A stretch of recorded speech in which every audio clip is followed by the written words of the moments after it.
Em nome do Comitê Lausanne de Portugal, quero agradecer a vossa presença, dizer que são muito bem-vindos, é uma alegria estar aqui convosco neste tempo de partilha e, pelos vistos, as coisas estão a correr bem, estão animadas, não é? Então, nós o que vamos fazer agora é dar continuidade à nossa conversa e interagindo um pouco com o Jim, quem eu agradeço ter vindo estar connosco. Thank you for coming. You are very welcome. And my pleasure. Onde é que está o Emanuel?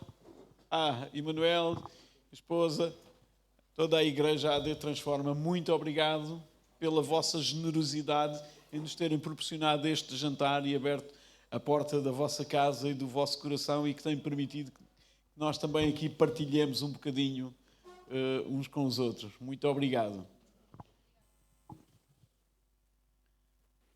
Bom, Jim, I'll just introduce you. O Jim é o co-diretor regional para a Europa do Movimento Lausanne e tem estado a exercer estas funções já há uns anos e é com ele que nós conversamos, é ele que nós reportamos, é ele que coordena todos os países europeus e é um privilégio tê-lo hoje connosco, ok? Ele faz isto em parceria com a Usha Rosenfeld, que alguns de vocês já terão conhecido noutras ocasiões. Jim, vamos falar em que idioma? Eso. ¿Sí? Portuñol. Portuñol, más o menos, sí. Más o menos. Ok. Luego, es un placer estar con vosotros. Y voy a explicar luego por qué lo estoy hablando en español y no en inglés y traducirme. ¿Ok? ¿Está claro para todos? ¿Me entendéis? ¿Ok? Bien. Ok.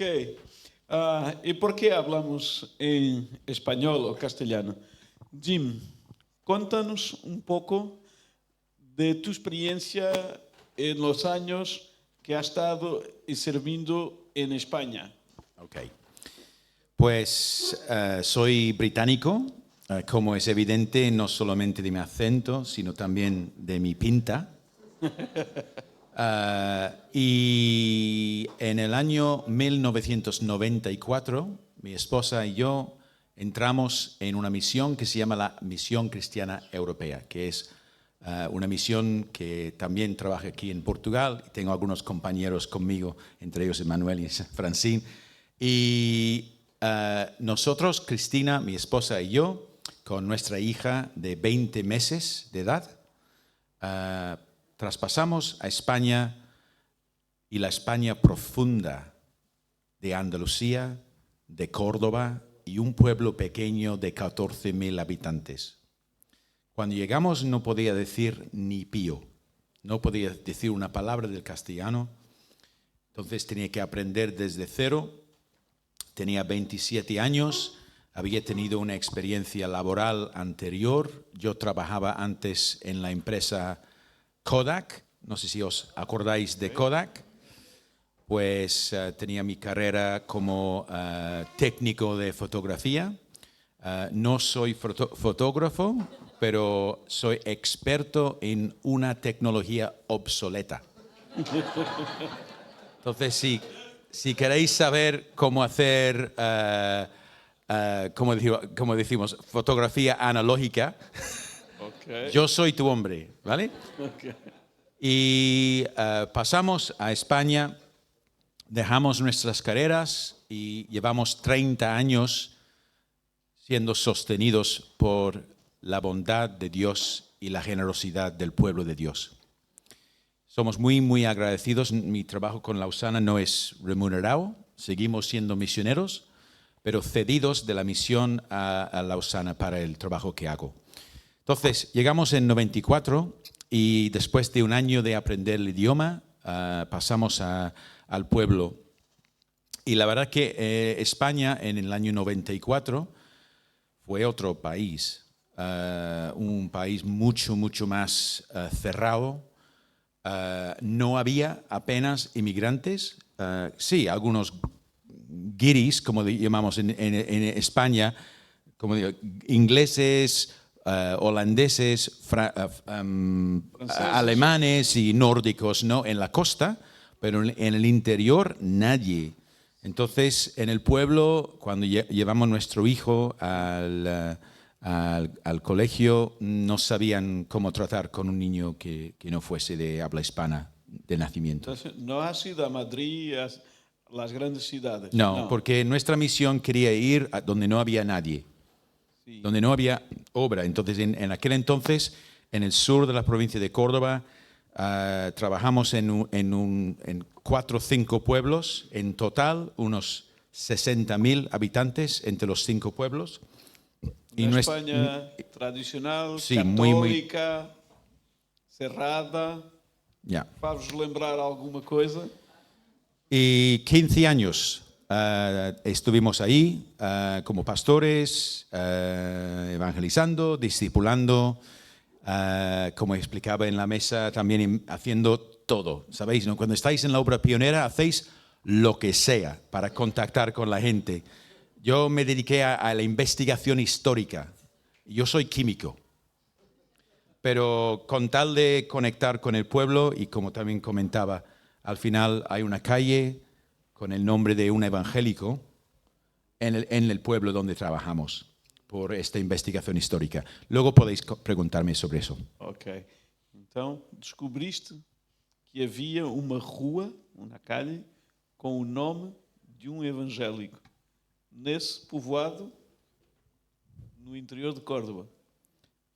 Eso no lo he entendido. ¿Dónde está esa calle? Está en el pueblo de Aguilar de la Frontera, ahora. Ahora, ok. Pero cuando yo empezaba a investigar el tema y intentaba convencer al ayuntamiento que pusiese una calle a nombre de este hombre, decían, ¿tú quién eres? Para contarnos algo sobre nuestra historia que no conocemos. Pero con el tiempo, al final, se consiguió. ¿Crees que con tu experiencia en España que hay similitudes con Portugal? Hombre, desde luego, las realidades son parecidas. No voy a decir iguales porque cuando alguien me preguntaba sobre España, yo siempre decía, mira, yo no puedo hablaros de España, puedo hablaros de Andalucía, que es lo que conozco. Pero Cataluña es otra cosa, y Galicia y el norte de España también diferente. Pero nuestro contexto sí tiene parecido con, por lo menos, las partes más tradicionales de Portugal. Está a ser perceptível, ok? ¿Me estáis entendiendo? ¿Sí? Bien. Y el que no, pues no me ha entendido la pregunta. Entonces, Ok. Hablamos un poco de las preguntas que hemos discutido ya. por supuesto. Ok. Falaremos um pouquinho daquelas perguntas que já estiveram aqui projetadas e que espero vocês tenham conversado nas vossas mesas. ¿Aún tiene relevancia la gran comisión para la Iglesia portuguesa de hoy?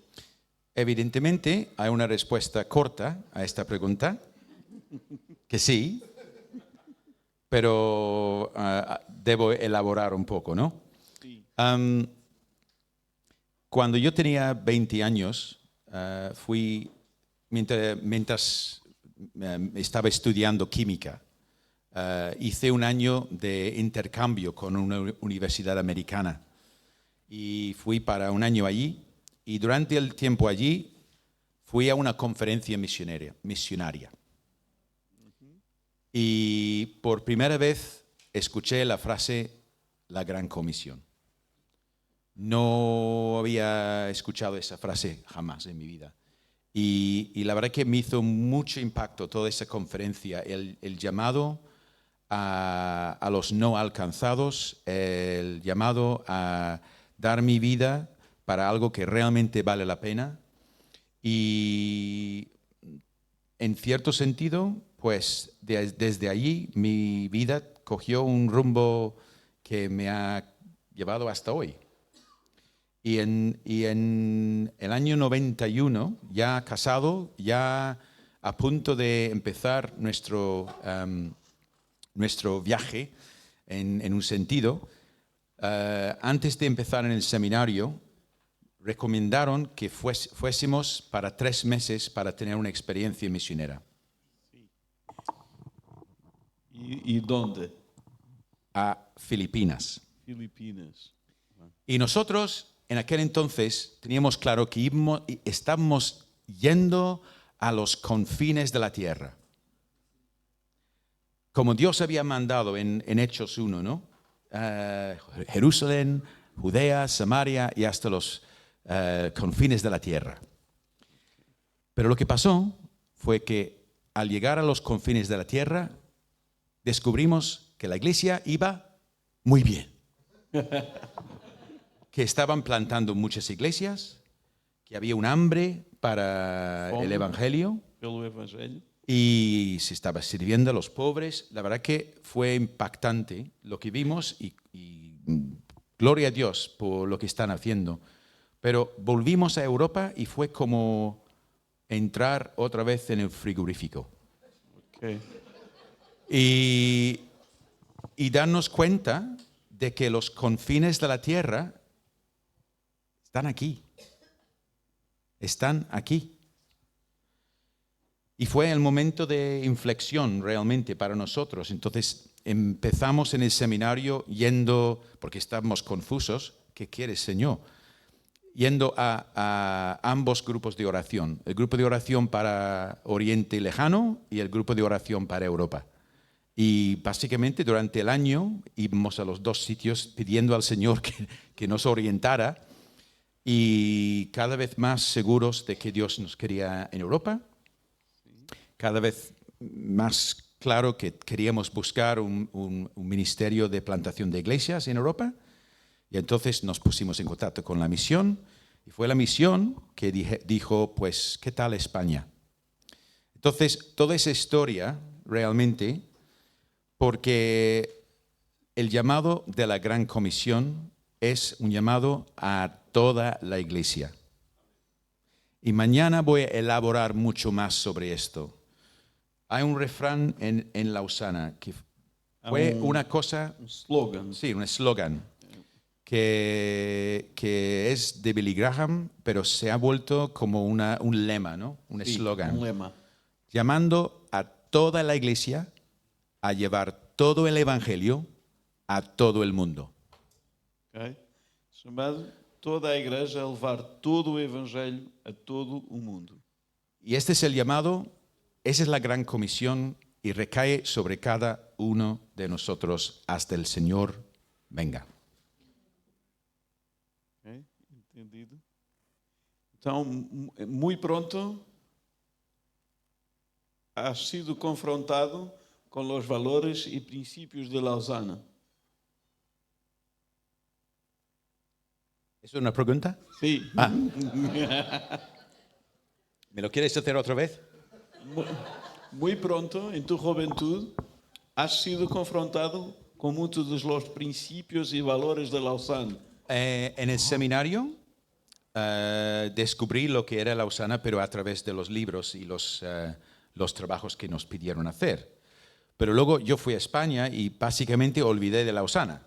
Yo no tenía contacto con Lausana para nada hasta hace 5 o 6 años atrás, que fue cuando otra vez contacté con alguna gente y Lausana me captivó y me ha dado una oportunidad para sacar toda esa experiencia del labor pastoral local y llevarlo a un nivel continental.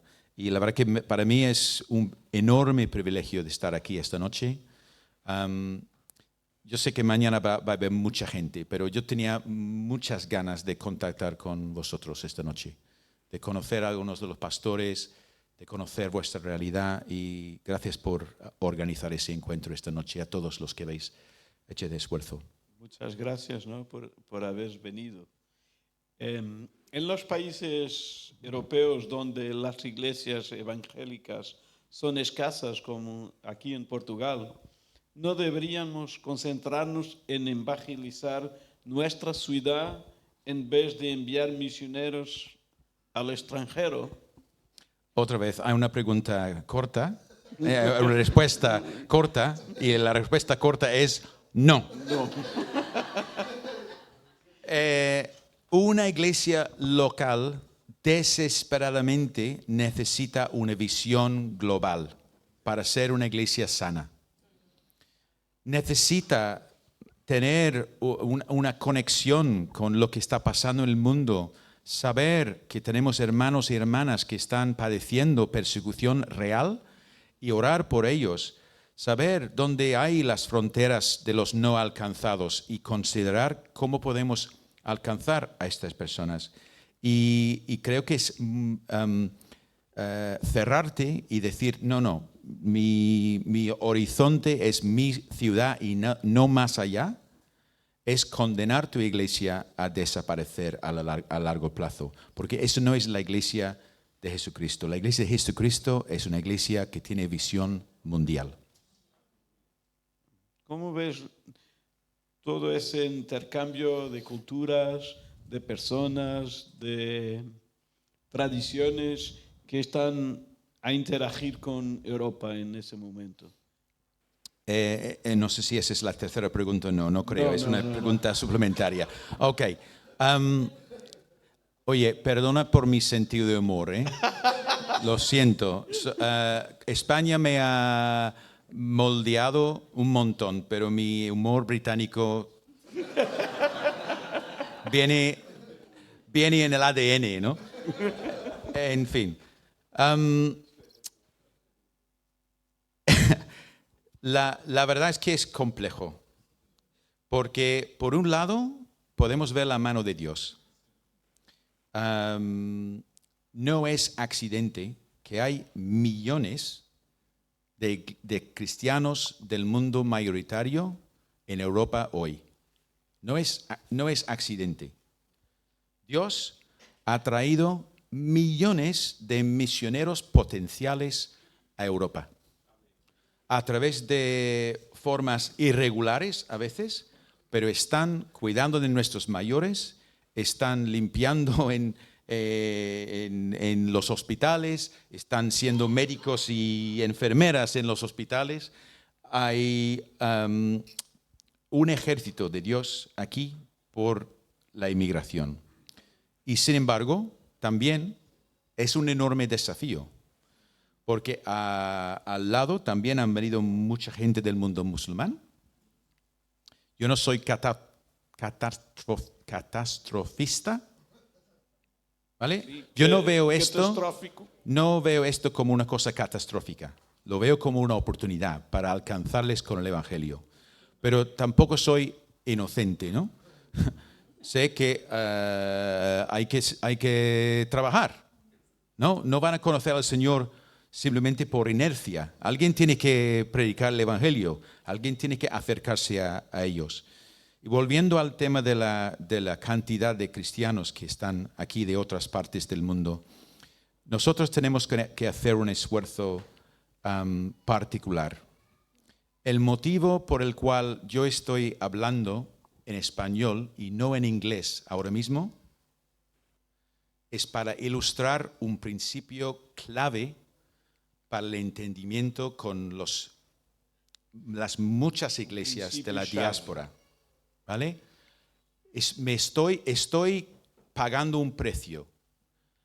Se llama la inconveniencia mutua. Vosotros estáis teniendo que pagar un precio por escucharme en español. Y ese no es mi idioma natural, no es mi idioma materna tampoco. Yo también estoy pagando un precio. Sería mucho más fácil para mí hacer eso en inglés. Lo hago como ilustración de este principio para realmente trabajar con las iglesias de la diáspora. Los portugueses tenéis que pagar un precio. Y los hermanos de más allá también tenéis que pagar un precio. No podéis seguir haciéndolo tal y cual en Brasil o en África o donde sea. Tenéis que adaptaros a la cultura portuguesa. Pero hermanos de Portugal, también tenéis que adaptaros a la realidad del siglo XXI y a lo que Dios ha hecho trayendo a tanta gente de otras partes del mundo a Portugal y a Europa de hoy. Y yo sé que no es fácil, yo sé que es difícil, sé que hay iglesias muy raras por ahí, ¿vale? Para decirlo de alguna forma. Pero Dios nos ha puesto este desafío por delante.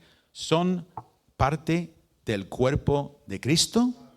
Sí. Pues entonces no tenemos opción que extender la mano y buscar cómo hacer esfuerzos en evangelizar juntos. Es la palabra clave en el cuarto Congreso de Lausana fue la palabra colaboración. Has hablado un poco ya de las iglesias de diáspora aquí en Europa. ¿Cómo podemos nos colaborar con ellas y evangelizar a nuestros paisanos, os nossos cidadãos conterrâneos? Obrigado, José. Como ya he dicho, creo que de por sí nos va a costar, ¿vale? A los dos. Pero creo que también el hecho de que en el Nuevo Testamento hay tantos recursos que tratan precisamente de esto, todos los pasajes que hablan de los judíos y los griegos, la necesidad de quitar barreras y extender la mano.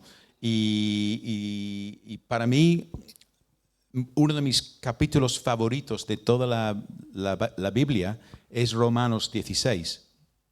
Romanos 16 es aparentemente un capítulo de saludos y nada más. Pero léelo.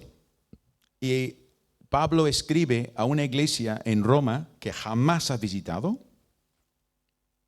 y sin embargo nombra 27 personas.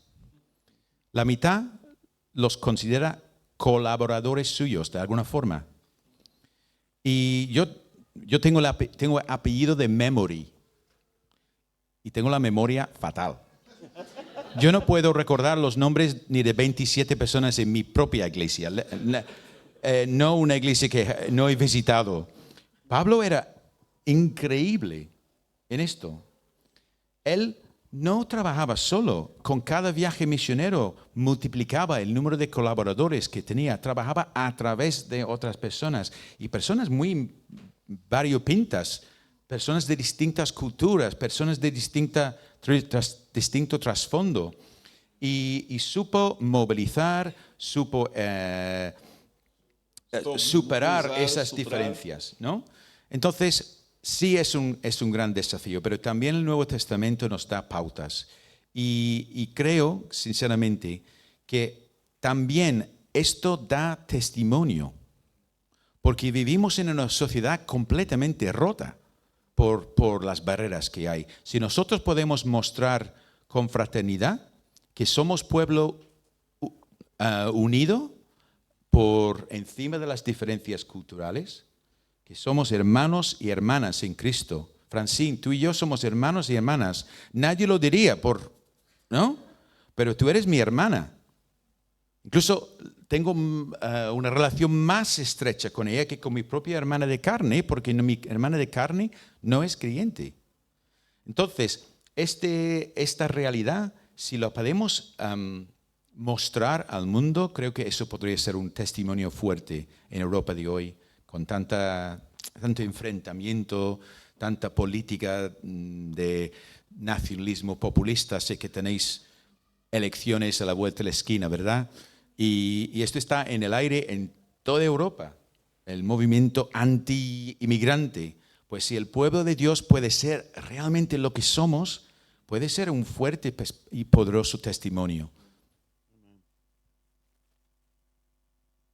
Muchas gracias por lo que has aportado.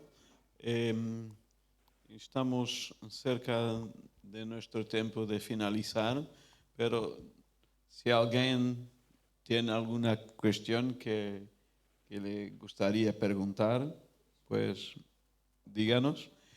En cuanto que voy a pedirte para hablar un poco del el 4, que le llamamos Lausanne 4, el congreso que ha habido en Seúl en septiembre. ¿Ok? ¿Puedes partillar un poco?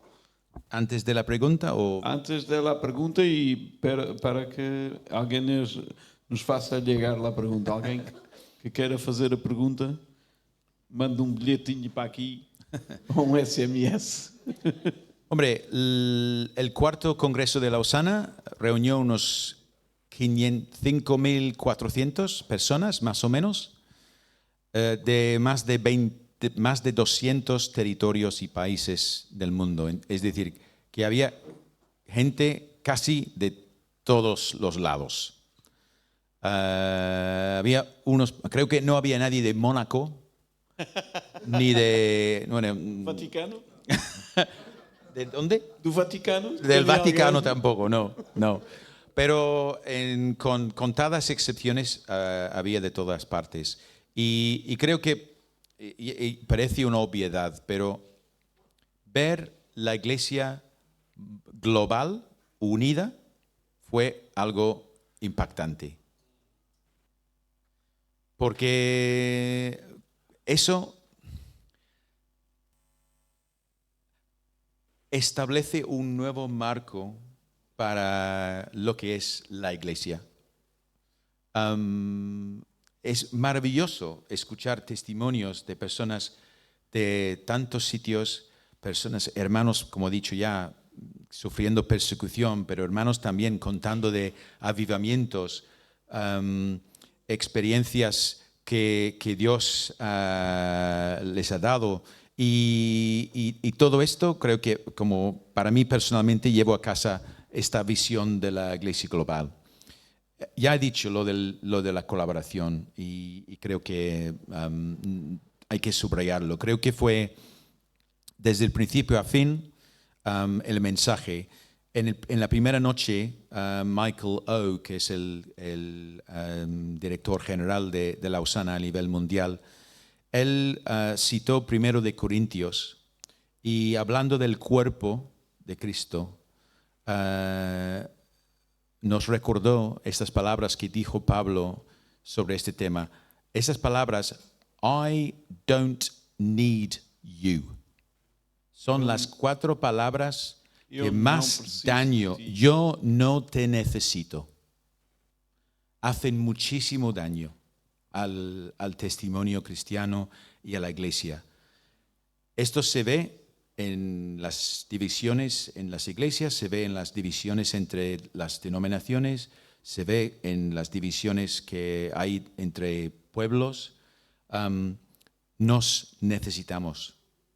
Y esa palabra de juntos, de proclamar y también demostrar el Evangelio juntos, que creo que también lo habéis usado en la pantalla, pues esto también resonó.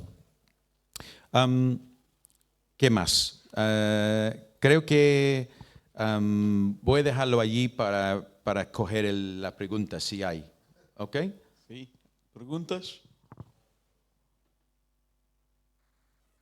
Si no, voy a decir una cosa más.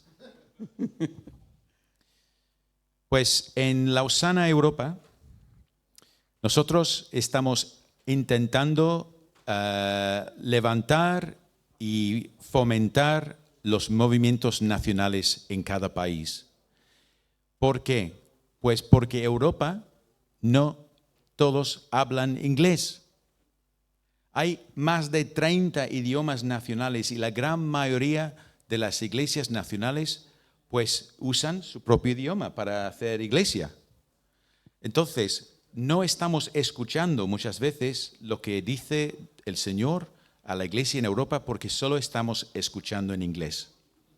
Entonces, lo que estamos procurando hacer en Lausana, Europa, es amplificar la voz nacional, la voz de Portugal, para que la reflexión misiológica, la realidad, lo que vosotros estáis aprendiendo, que esto no se quede en Portugal, sino que pase también al conocimiento de la Iglesia mundial y que sea una aportación a esa conversación global.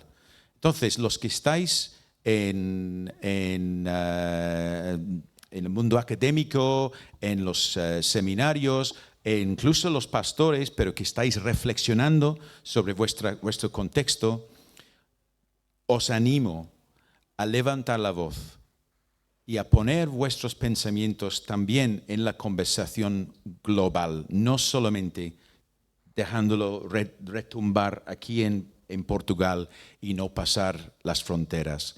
Entonces, nosotros como Lausanne Europa queremos animar esto, la reflexión misiológica contextual, pero no solamente para beneficio de vosotros, sino para el beneficio de toda la Iglesia a nivel del mundo. Obrigado. Alcir, temos uma pergunta, Paulo também, ok? O Cristóvão também. Não sei se há mais um micro, senão eu posso dispensar este.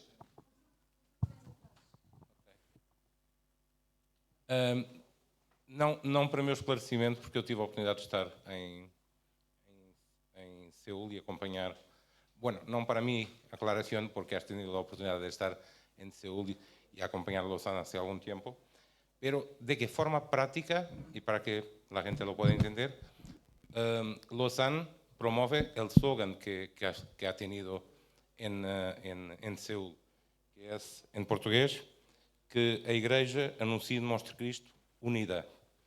¿De qué forma práctica Lausanne tiene esa intervención que puede hacer para que las personas que están acá puedan entender qué efecto práctico tiene? Sí, gracias por la pregunta. Bueno, primero diría que Lausanne dispone de recursos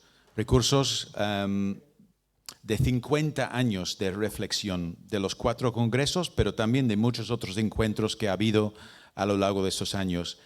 Hay, y creo que en el folleto se refleja, hay áreas de, ¿cómo lo habéis llamado en portugués? ¿Áreas de interés o...? Áreas temáticas. Temáticas, ¿no? Temáticas. Entonces, si vosotros tenéis Temas un temáticos. interés particular en alguna de estas áreas temáticas, hay un grupo a nivel global que está dedicado a reflexionar sobre esto. Entonces, os animo a poneros en contacto. Podéis encontrar toda la información en la página web de Lausanne. También en Seúl, la reflexión iba en torno a 25 gaps que fueron identificados antes del 4º Congreso como áreas donde hay que trabajar y hay que pensar cómo cerrar ese hueco, ¿no?, en el cumplimiento de la Gran Comisión. Entonces, en esta misma semana han publicado unos informes para cada uno de estos 25 gaps y también un informe del impacto de lo que fue la conferencia en su conjunto. Foram diagnosticados os gaps ou as lacunas onde a Igreja não estava a ser eficiente e eficaz. E tem havido trabalho reflexivo e agora prático de como ir de encontro a essas lacunas, de como preencher essas necessidades. E há muita informação, há muitas redes temáticas a agir neste sentido. Toda essa informação está em lausanne.org e grande parte dos conteúdos estão em português também. Okay? O português é uma das 5 línguas oficiais, entre aspas, do movimento Lausanne e temos muita produção bibliográfica, muita informação en portugués. Una cosa más que quiero destacar. En Europa, alguien aquí que tiene menos de 35 años, menos de 35, para vosotros tengo muy buenas noticias. Por 2 lados. Primero, cada año Lausanne Europa organiza un encuentro para líderes jóvenes de menos de 35 años. Este año va a ser en Albania en noviembre. Es un precio súper reducido y es una pasada. Yo es de las cosas que más disfruto durante todo el año porque me permiten ir. Bueno, ya que estoy al frente, pues me permito a mí mismo, pero me entendéis, ¿no? Pero tienes 37? Ajá, ya. En cada pierna, como dice. Entonces, esto en Albania en noviembre. Pero también, cada 10 años, Lausana a nivel global organiza un encuentro para líderes jóvenes y esto toca en 2027 y va a ser en Brasil. Entonces, si esto os interesa, pues habla con Bernardo. Porque este mes es el mes para nombramientos. No significa necesariamente que te van a invitar, pero si no estás en la lista, desde luego no te van a invitar. ¿Ok? Entonces, hay formas también personales, si eres joven, para conectar con Lausana. Pero hay tantos recursos. Es una comunidad viva y queremos que en cada país en Europa hay un movimiento nacional que está influyendo la Iglesia. Entonces también os animo a agregaros a Rita, a Bernardo, a Elsa y los demás que están en este grupo. Yo os felicito, me anima muchísimo ver a tantos aquí. Vengo de Holanda, de otro encuentro con pastores hace 2 días, básicamente 3/4 de lo mismo. Entonces estoy flipando con ver cómo Dios está flipando, eso no se traduce, ¿no? Estoy muy satisfecho. Ok. Sim, flipando é outra coisa. Ok, mas pronto, muita da informação acerca das redes temáticas e uma mini história de Lausanne está neste flyer que vos foi entregue. Guardem-no, não o deitem fora, dobrem-no, metam no bolso das calças e tirem antes de ir para a máquina de lavar. E os contactos estão cá. Por favor, irmão Cristóvão. Boa noite a todos. Eu tenho gostado muito, me ha gustado mucho tu intervención. Es verdaderamente un hombre con muchas experiencias, evidente. Tengo una pregunta, como es una experta en misiones, hay un tema que muchas personas conocen, mas pocas tienen una explicación. Lo siguiente, la primera nación del mundo musulmana islámica es Indonesia. El siglo XVII, los misioneros de Holanda llegaron para plantar iglesias. Entonces ha sido un avivamiento increíble. Al mismo tiempo, el diablo no está durmiendo, llegaron los islámicos, los comerciantes.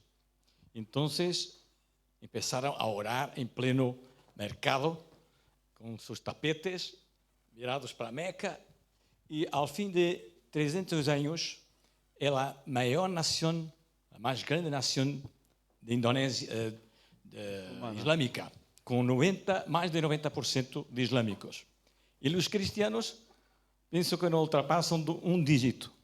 Quer dizer, como é que explicar esta visão de plantar igrejas nos dá os resultados sociológicos que vimos? E um sistema misturado em la sociedade, em el mercado de trabalho, dá resultados fantásticos.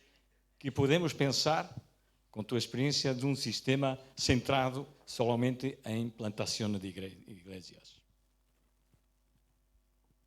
No sé si he entendido la final de la pregunta, pero voy allá, ¿ok?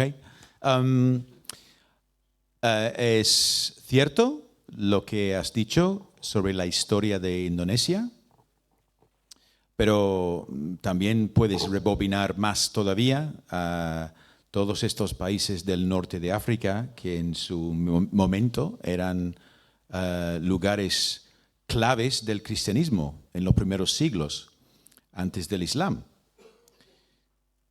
Yo creo en la soberanía de Dios y no quiero escabullirme de la pregunta con decir, pues Dios es soberano y entonces Él mandará. Pero la Iglesia de Jesucristo, sabemos cómo acaba esta historia, ¿no? ¿Has leído Apocalipsis 9? Con personas de todas las tribus, las naciones postrados ante el trono. Y yo no sé cómo vamos a ir desde aquí hasta allá. Puede que haya años por delante donde el Islam va a ser todavía más poderoso aquí en Europa. Pero yo sé cómo acaba la historia. Y no acaba con Mohamed en el trono, ni Putin, ni Donald Trump, sino Jesucristo. Amém. Y nosotros tenemos que vivir con esa seguridad, no siendo inocentes, pero tampoco siendo tan mal pensados que estamos imaginando que hay unos complots por allí para que hagan lo que quieran. Jesucristo está resucitado de los muertos y reinará por los siglos de los siglos.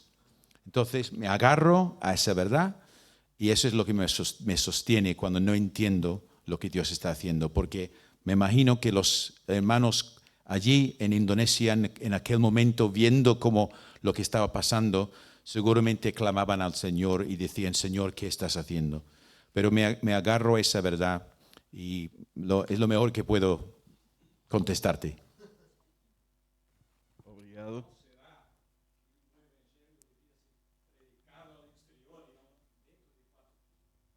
Amén.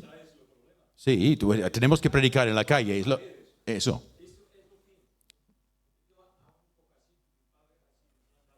Ajá.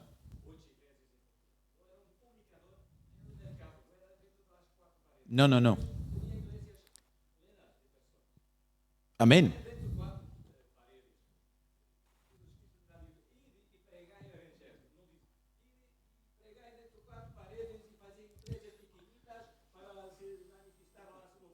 Al contrario, amén a eso. Entonces, esa fue la parte de la pregunta que no había entendido. La iglesia debe estar en la calle y tenemos que ser mucho más valientes en tomar las calles que hemos sido en los últimos años. En ese equilibrio entre la predicación y la demostración del Evangelio, en muchos países europeos hemos hemos desequilibrado hacia la demostración y hemos desatendido la proclamación en la calle, la proclamación en el lugar público. Entonces, es equilibrar estas dos cosas. Ok. Alcir, para terminarmos. Hola, Jim. ¿Puede hablarnos un poco sobre las 4 tendencias en las misiones que aparecen en su informe? Misión redefinida, reubicada, redistribuida y reorientada. En el informe mío, ¿no?